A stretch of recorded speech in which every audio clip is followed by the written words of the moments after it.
Neuron में कितने part होते हैं? एक तो होता है डेंड्राइट, ठीक है, डेंड्राइट्स होते हैं। दूसरा न्यूरॉन में क्या होता है बताओ? साइटॉन होता है। साइटॉन को ही क्या बोलते हैं?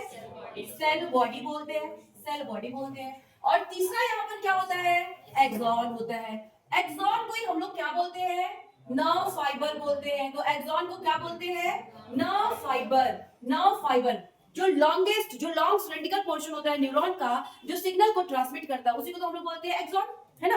तो ये तो क्लियर है कि न्यूरॉन क्या है और नर्व फाइबर क्या है। Nerve fibre is a part of neuron, हम बोल सकते हैं ना, nerve fibre is a part of neuron. तो nerve fibre is a part of neuron, nerve fibre किसको बोलते हैं? एक्सॉन को बोलते हैं। एक्सॉन न्यूरॉन का जो लॉन्ग सिलेंड्रिकल पोर्शन होता है वही कहलाता है ना? जैसे ये हमने बनाया, तो ये जो लॉन्ग सिलेंड्रिकल पोर्शन है, ठीक है, ये क्या कहलाएगा? एक्सॉन कहलाएगा, ठीक है, ये क्या कहलाएगा? एक्सॉन कहलाएगा, ये एक्सॉन कहलाएगा, ठीक है। अब देखो बात आती है कि नर्व ट्रायल गैंग्लिया और न्यूक्लियाई ये क्या है, ठीक है। तो देखो यहाँ पर ये जो सेल बॉडी है, सेल बॉडी की अगर हम बात करें तो सेल बॉडी का जब कलेक्शन ऑफ सेल बॉडी, जब ढेर सारी सेल बॉडी एक साथ मिलती है, बंडल ऑफ सेल बॉडी, ठीक है, तो कलेक्शन ऑफ सेल बॉडी को ही हम लोग कहीं टर्म देते हैं गैंग्लिया और कहीं टर्म देते हैं न्यूक्लियाई, ठीक है। तो collection of साइटोन, collection of cyton को ही हम लोग बोलते हैं गैंग्लिया, कलेक्शन ऑफ साइटोन को ही हम लोग बोलते हैं गैंग्लिया, और हम लोग इसी को ही बोलते हैं न्यूक्लियाई। अब गैंग्लिया और न्यूक्लियाई कहां-कहां टर्म यूज करते हैं? तो गैंग्लिया टर्म यूज करते हैं फॉर पीएनएस। जब पेरिफेरल नर्वस सिस्टम की बात करेंगे तो वहां पर कलेक्शन ऑफ साइटोन को हम लोग क्या टर्म देते हैं? गैंग्लिया। तो गैंग्लिया टर्म किसके लिए यूज करते हैं? फॉर पीएनएस, ठीक है। And collection of cyton in central nervous system is known as nuclei. इसी को हम लोग क्या बोलते हैं? न्यूक्लियाई। तो न्यूक्लियाई टर्म किसके लिए?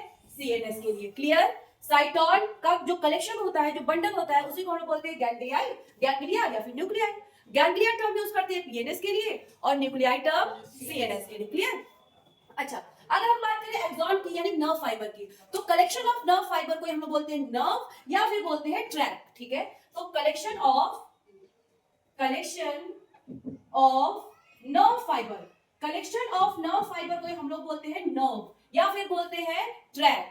कलेक्शन ऑफ नर्व फाइबर को हम लोग दो टर्म देते हैं, क्या क्या? नर्व बोलते हैं या फिर बोलते हैं ट्रैक्ट बोलते हैं, ठीक है। नर्व टर्म यूज करते हैं हम किसके लिए? पीएनएस के लिए। नर्व टर्म हम लोग यूज करते हैं फॉर पीएनएस और ट्रैक्ट टर्म यूज करते हैं सीएनएस के लिए। तो collection of nerve fibre is known as tract, ये टर्म यूज होता है for central nervous system, and collection of nerve fibre is known as nerve और ये टर्म यूज होता है पीएनएस के लिए, ठीक है। क्लियर है? तो ये ध्यान रखना, सीएनएस और पीएनएस, तो जब हम लोग सीएनएस हम लोग ब्रेन के बारे में पढ़ेंगे तो वहां पर ट्रैक्ट टर्म आएगा और नर्व टर्म पीएनएस के लिए आता है। इसी तरीके से गैंग्लिया, गैंग्लिया किसको बोलते हैं? कलेक्शन ऑफ साइटोन को, collection of cyton in PNS and collection of cyton in CNS is known as nuclei, ठीक है। तो सारा term clear? Neuron, structure and functional unit of nervous system, ठीक है। न्यूरॉन्स में तीन पार्ट होते हैं, dendrite, cyton and axon. Axon को हम लोग बोलते हैं नर्व फाइबर, ठीक है।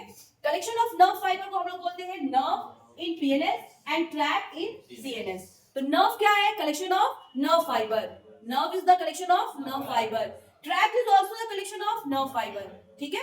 वही कलेक्शन ऑफ साइटोन यानी कि सेल बॉडी, ये जो सेल बॉडी है इसका जो कलेक्शन है, ठीक है, इसको हम लोग क्या टर्म देते हैं? गैंग्लिया या न्यूक्लियाई। गैंग्लिया पीएनएस के लिए यूज करेंगे और न्यूक्लियाई सीएनएस के लिए। तो एग्जैक्टली इसी तरीके से तुम लोग लिख लो।